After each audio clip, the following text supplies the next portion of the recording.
কোন নবীর সন্তান ভাই ও পিতা নবী ছিলেন?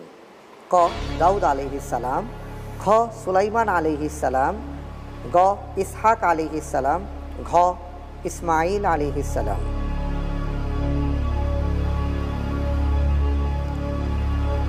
কোন নবীর সন্তান ভাই এবং পিতা নবী ছিলেন?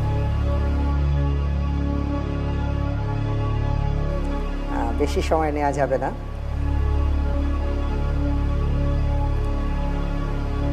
বুঝে শুনে উত্তর দেবেন। উত্তর হবে গ ইসহাক আলাইহিস সালাম।